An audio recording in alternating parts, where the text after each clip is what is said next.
Taste the Daily. குறளார் Gopinathan என்னன்னா எதிர்க்கட்சி தலைவர் போகக்கூடிய இடங்களில் எல்லாமே இளைஞர்களினுடைய கூட்டம் அதிகமாக வர்றதை பார்க்குறோம். இளைஞர்கள் வர்றாங்க அப்படிங்கிறத தாண்டி அங்கே ஒரு கான்வர்சேஷன் பில்ட் ஆகுது எதிர்க்கட்சி தலைவரோட. ஆளுங்கட்சி இல்லை, இப்போ எதிர்க்கட்சி தலைவராக தான் இருக்கிறாரு. எப்படி அந்த கான்வர்சேஷன், அதுவும் இளைஞர்களோட, ஏன்னா இளைஞர்களுக்கும் அரசியலுக்கும் கொஞ்சம் வெகு தொலைவு இருக்குது அப்படிங்கிறது தான் இப்போ நம்ம பார்த்துக்கிட்டு இருக்கோம். அப்படிப்பட்ட இளைஞர்கள் எப்படி அந்த கான்வர்சேஷன் பில்ட் பண்ணுறாங்க, என்ன அந்த கனெக்ஷன்? நீங்கள் சரியாக பார்த்தீங்கன்னா எடப்பாடி அவர்கள் போகிற இடங்களிலெல்லாம் இளைஞர்கள், மகளிர், விவசாயிகள், தொழிலாளிகள் இவருடைய கூட்டம் தான் அதிகமாக இருக்குது. அதில் இளைஞர்களுடைய கூட்டம் அதிகமாக இருக்குது. ஏறக்குறைய தமிழகத்தில் 30% இளைஞர்கள் இருக்காங்க. ஸோ இந்த கூட்டம் இன்னைக்கு எடப்பாடி எப்படியாவது ஆட்சிக்கு வந்துவிட வேண்டும், 26ல் அவருடைய ஆட்சியை ஏற்படுத்தி விட வேண்டும் என்கிற நிலையில் இருக்காங்க. என்ன ஸ்டாலின் அரசு மேலே அவ்வளவு கடுப்பாக இருக்காங்க, கடுங்கோபத்தில் இருக்காங்க. என்ன காரணம்னா, ஸோ அவர்கள் அதிகமாக எதிர்பார்த்தார்கள். நீங்கள் கொடுத்த வாக்குறுதி என்ன? நீங்கள் சொன்ன மாதிரி நீங்கள் கல்வி கடனை ரத்து செய்வோன்னு என்று சொன்னேன், அதை செய்யலை. நீட்டை ரத்து செய்வோன்னு சொன்னேன், அதை செய்யலை. ஒரு வருடத்திற்கு 2 லட்சம் மாணவர்களுக்கு 2 லட்சம் இளைஞர்களுக்கு வேலைவாய்ப்பு அளிக்கப்படும் என்று சொன்னீர்கள், அதை செய்யலை. தொழில் ஏகப்பட்ட தொழிற்சாலைகள் இங்கே ஆரம்பிக்கப்படும், அதில் இளைஞர்களுக்கு வாய்ப்பு தரப்படும் என்று சொன்னீர்கள், அதை செய்யலை. இவைகளெல்லாம் விட்டு இன்றைக்கி என்ன பண்ணுறீங்கன்னா, அரசில் ஏறக்குறைய 30,000 இடங்கள் இப்போ காலியாக இருக்குது. இப்போ சமீபத்தில் எடுத்ததில் 50,000 இடங்கள் காலியாக இருக்கிறது. அதையும் நீங்கள் ஃபில்லப் பண்ணலை. ஸோ அப்போ இளைஞர்களுக்கு அவருடைய வாழ்க்கையை நீங்கள் அழித்து விட்டீர்கள். இன்று 5 வருடமாக அவர்கள் எந்தவித வேலைக்கும் போக முடியாத சூழ்நிலையில் இருக்காங்க. அப்படிப்பட்ட சூழ்நிலையை உருவாக்கியது இன்றைக்கு ஸ்டாலின் அரசு தான். அதனால தான் இன்றைக்கு இளைஞர்கள் ஒட்டுமொத்தமாக, ஏன் அப்படின்னா அவங்க வேறு இடத்துக்கு தானே போகணும், எதுக்கு எடப்பாடிகிட்ட வருகிறார்கள் என்று கேட்டிங்கன்னா, எடப்பாடியினுடைய ஆட்சியில் தான் இளைஞர்களுக்கு அதிகமான முக்கியத்துவம். எப்பொழுதுமே அனைத்து இந்திய அண்ணா திராவிட முன்னேற்ற கழகத்தினுடைய ஆட்சியில் தான் இளைஞர்களுக்காக தனித்துறையை ஏற்படுத்தப்பட்டது. 2013 தான் youth welfare department has been separated. அதுக்கு முன்னாடி சோஷியல் வெல்ஃபேர் டிபார்ட்மெண்ட்டில் தான் இருந்தது.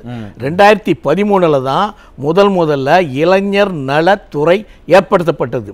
ஸோ அன்றையிலிருந்து நீங்கள் இளைஞர்களுக்கு என்னென்னங்கள் செய்ய வேண்டுமோ அத்தனையும் புரட்சி தலைவி அம்மா அவர்களும் செய்தார்கள், புரட்சி தலைவரும் செய்தார்கள், எடப்பாடி அவர்களும் செய்தார்கள். நீங்கள் அவர்களுக்காகத்தான் நீங்கள் இந்த ஸ்போர்ட்ஸ், நீங்கள் நேரு ஸ்டேடியம் கட்டப்பட்டிருக்கிறத நீங்கள் இந்த உலக அளவில் நம்மளுடைய இளைஞர்கள் இந்த விளையாட்டு போட்டியில் கலந்து கொள்ள வேண்டும் என்ற அந்த ஸ்டேடியத்தை கட்டினாங்க. அதனால தான் உலக அளவில் நீங்கள் இங்கே போட்டிகள் நடக்கிறது. ஸோ அதில் இளைஞர்களுக்கு கலந்து கொண்டிருக்கிறார்கள். அது மட்டும் இல்லை, இளைஞர்களுக்கு தனியாக அவர்களுக்கு தொழில்துறையில் அவங்களுக்கு ட்ரைனிங் கொடுக்கணும் அப்படின்னு சொல்லி அந்த துறையின் மூலமாக நீங்கள் ஐடிஐ ட்ரைனிங் கொடுத்தாங்க, தொழில் பயிற்சி கொடுத்தாங்க. ஸோ இவைகளையெல்லாம் நம்மளுடைய காலத்தில் தான் சேர்ந்தது. எந்த காலகட்டத்திலையும் தனியாருக்கு அதை கொடுத்து விடக்கூடாது என்று அரசு தொழிலில் நீங்கள் தனியாருக்கு கொடுக்கக்கூடாது என்று ஒரு நிலைமையை உருவாக்குனாங்க. ஆனால் இன்றைக்கி என்ன நிலைமை? இன்றைக்கி அரசு போக்குவரத்து துறை இருக்க, அதை இன்றைக்கி நீங்கள் தனியாருக்கு வார்த்துட்ருக்கீங்க. இன்றைக்கி மின்சாரத்துறையை தனியாருக்கு கொடுத்துட்ருக்கீங்க. இன்றைக்கி தனியார் துறையை வளர்க்குற துறையாகத்தான் என்று இது இருக்கிறத. இன்றைக்கி கூட ஸ்டாலின் ஒரு அறிக்கை கொடுத்துருக்காரு. என்னென்னா, மத்திய அரசு உடனடியாக தொழிலாளிகளை கவனிக்கணும். தொழிலாளிகளை நீங்கள் கவனிக்கணுமே, தொழிலாளிகளை இப்போ என்னென்னா, இளைஞர்களுக்கு மட்டும் இல்லாமல் ஒட்டுமொத்தமாகவே அவங்க கொடுத்த அந்த 520 வாக்குறுதியில் எதுவுமே நிறைவேற்றலை அப்படிங்கிறத எதிர்க்கட்சி தலைவர் குற்றம் சுமத்திக்கிட்டே இருக்கிறாங்க. நிறையா பெண்களும் சரி, நிறைய தரப்பினரும் அதை சொல்லிக்கிட்டே இருக்காங்க. ஆனால் அதை எல்லாத்தையும் தாண்டி இந்த யங்ஸ்டர்ஸ் இருக்கிறாங்க இல்லையா, அவங்களுக்கு இப்போ இந்த முன்னோட்டத்திலே நம்ம சொன்ன என்னென்ன விஷயங்கள்லாம் வாக்குறுதி கொடுத்தாங்க, எதெல்லாம் நிறைவேற்றலை, அதையும் தாண்டி எப்பவுமே ஒரு லீடருக்கு ஒரு மாசான ஒரு ஆதரவு இருக்கும் இல்லையா, அந்த மாசான ஆதரவை எடப்பாடி பழனிசாமி அவர்கள் இப்ப பெற்றுட்டாரு அப்படிங்கறத இந்த களத்துல நமக்கு தெரியும். அதுக்கு முக்கியமான 2 காரணங்கள் சொல்லலாம். என்ன 2 காரணங்கள்? ஒன்று என்னன்னா, நீட்டு தேர்வுல நீட்டு நம்ம எடுக்க முடியாது என்கிற ஒரு நிலைமை வந்துவிட வேண்டும்.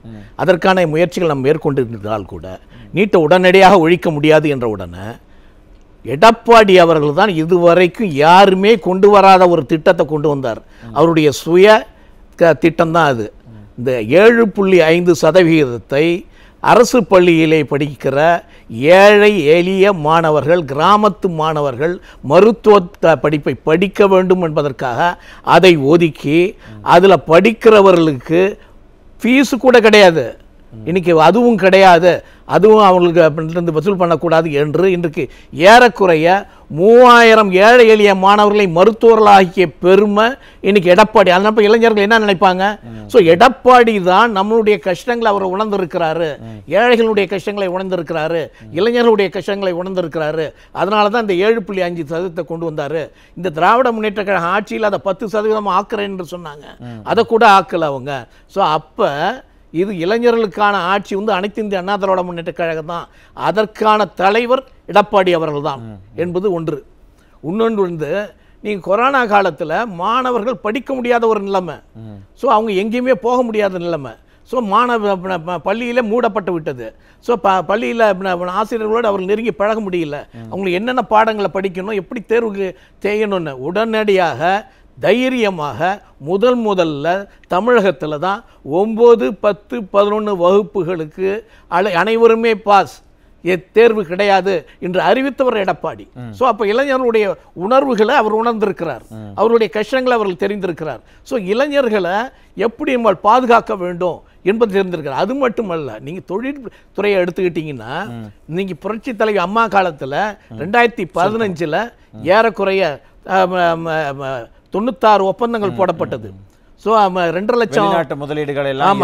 ஆனா உலக முதலீட்டு நாங்க உலக முதலீட்டாளர்கள் மாநாடெல்லாம் நடத்தினாங்க, வெளிநாடுகளுக்கு போய்கிட்டு வந்துகிட்டு இருக்கிறாங்க, முதலீடுகளை ஈர்க்கிறேன் அப்படின்னு சொல்லிட்டு. அதெல்லாம் யங்ஸ்டர்ஸ்க்காக தானே பண்றாங்க. அப்படியெல்லாம் செஞ்சும் கூட இளைஞர்களுடைய அந்த ஆதரவு திமுகனால பெற முடியலையா? அது பொய்ய சொல்வதே, அது தன்னஞ்சு அறிய பொய்யற்க பொய்த்த பின் தன்னஞ்சை தன்னை சுடும்ன்றாரு வள்ளுவர். பொய் சொல்றதுல திமுகவில் ஸ்டாலினும் உதயநிதி நீங்கள் மாதிரி பொய் சொல்கிறவங்க வேறு யாருமே இருக்க முடியாது. நீங்கள் நாங்கள் என்ன கேட்குறோம்? வெள்ளரிக்கை நாங்கள் போன பொழுது நீங்கள் என்ன கேட்டீங்க? தொழில் முதலீட்டில் எவ்வளவு பணம் வந்திருக்கிறது என்பதை நீங்கள் தெளிவாக சொல்ல வேண்டும், அதற்கு வெள்ளை அறிக்கை கொடுக்க வேண்டும் என்று சொன்ன உடனே அன்றைக்கு MC சம்பத் தொழில்துறை அமைச்சராக இருந்தார். சட்டசபையில் 62,000 கோடி எப்படி வந்தது என்பது, எப்படி தொழிற்சாலையில் இன்வெஸ்ட்மெண்ட் பண்ணப்பட்டது எல்லாமே யங்ஸ்டர்ஸுக்கு போய் புரியுதா? புரியணும், பல பேருக்கு புரிந்திருக்கு, அதனால இன்னைக்கு வராங்க.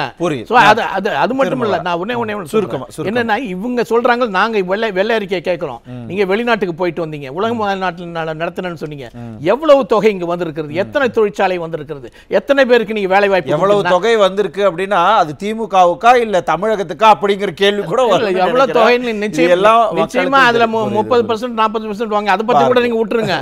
நீங்க அதை பத்தி ஒரு தொழிற்சாலை வந்திருக்கணும்ல, எத்தனை பேருக்கு நீங்க வேலை கொடுத்திருக்கீங்க? நாங்க தைரியமாக சொல்லுகிறோம், ஏறக்குறைய 4 லட்சம் இளைஞர்களுக்கு நாங்க வேலை தந்திருக்கிறோம். அம்மா காலத்துல இருந்து 2015 இருந்து 2020 வரைக்கும் ஏறக்குறைய 4 லட்சம் இளைஞர்களுக்கு வேலை தந்திருக்கோம். அத்தனை தொழிற்சாலைகள் ஆரம்பிக்கப்பட்டிருக்கிறது. நீங்க என்ன பண்ணிருக்கீங்க? ஒண்ணுமே பண்ணலையே.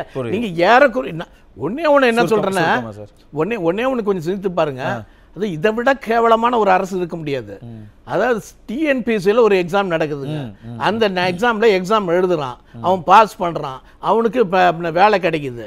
அந்த வேலையை அந்த துறையில் நேரடியாக அவனுக்கு கொடுக்காம அந்த சர்டிஃபிகேட்டை அந்த துறையில போய் அந்த அமைச்சர் என்ன பண்றாருன்னா, யாருக்குமே நீங்க அப்பாயின்மெண்ட் ஆர்டர் அனுப்பாதீங்க, முதல்வர் வந்து கொடுப்பாரு அப்படின்னு சொல்லி அந்த வேலையை ஏதோ இவர்கள் கொடுத்தது போல கஷ்டப்பட்டு தேர்வு எழுதின மாணவர்களுக்கு தேர்வாணையம் அதுல இருக்கிற வேலையை இவர் கொண்டு வந்து கொடுப்பாராம். புரியுது. எல்லாமே அந்த இளைஞர்கள் மத்தியில ஒரு கொந்தளிப்பை தான் ஏற்படுத்தியிருக்கு. புரியுது. நான் திரும்ப உங்ககிட்ட வரேன். கோபிநாதன் சார், தொடர்ந்து இளைஞர்களுடைய ஆதரவும் இந்த பக்கம், ஏன்னா ஆல்ரெடி பெண்களுடைய ஆதரவுலாம் அதிமுக பக்கத்துக்கு சாஞ்சிருச்சு அப்படிங்கறதான் கடந்த காலங்களில் நம்ம பார்த்து கொண்டிருக்கிற இந்த 4.5 ஆண்டு காலத்துல இப்ப இளைஞர்களும் இந்த பக்கத்துக்கு வந்துட்டாங்க அப்படின்னா உண்மையிலுமே இன்னொரு 8 மாத காலத்துக்குள்ளாக பெரும்பாலானவர்கள் அதிமுக பக்கம் வந்துருவாங்கிறத ஒரு எக்ஸாம்பிள் அதை எடுத்துக்கலாமா? ஒரு முன்னோட்டமா அதை பார்க்கலாமா? நிச்சயமாக. என்னன்னா, நீங்க இளைஞர்களை நீங்க சாதாரணமா இடப்பட முடியாது. ஏன்னா போன தேர்தலில் திராவிட முன்னேற்ற கழகம் வெற்றி பெற்றதற்கு இளைஞர்கள் ஒரு முக்கிய காரணம். ஏன்னா அவர்களுக்கு கொடுத்த வாக்குறுதி. ஆனால் அவங்களை எப்படி ஏமாற்றி, ஏன்னா இளைஞர்கள் தமக்கு கொடுக்கல என்பதை விட நம்ம ஏமாற்றி இருக்கிறார்கள், ஏமாற்றி கொண்டிருக்கிறார்கள் என்பதில் தான் அவங்களுக்கு ஆத்திரம் அதிகமாக இருக்கு. உதாரணத்துக்கு நீ மடிக்கணினி எடுத்துக்கிட்டீங்கன்னா, மடிக்கணினி 7 லட்சம் மாணவர்களுக்கு +2 மாணவர்களுக்கு கொடுத்தாங்க அதிமுக ஆட்சி ஒவ்வொரு ஆண்டும். ஸோ அந்த 7 லட்சம் மாணவர்களுக்கு கிடைக்கும்போது ஏறக்குறைய 21,000 கோடி ரூபாய் செலவிடப்பட்டது. ஸோ அவங்களுக்கு கொடுக்கப்பட்டது.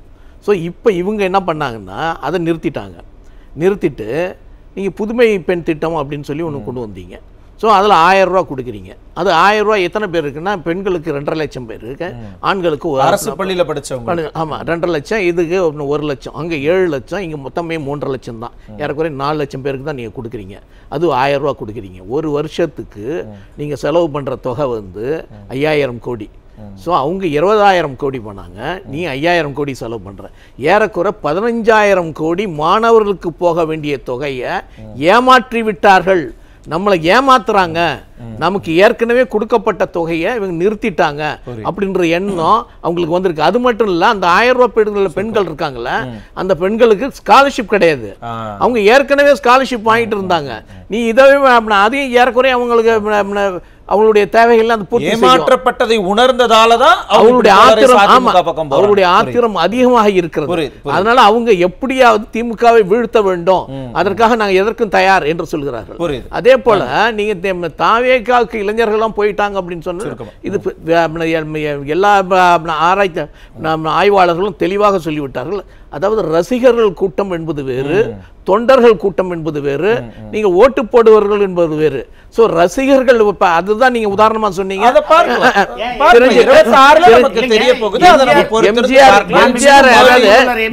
எம்ஜிஆர் வந்து நீங்க எப்பொழுதுமே கம்பேர் பண்ண முடியாது. என்னன்னா எம்ஜிஆர் வந்து ரசிகர்களை மட்டும் வைத்துள்ள கால சூழல் இல்ல.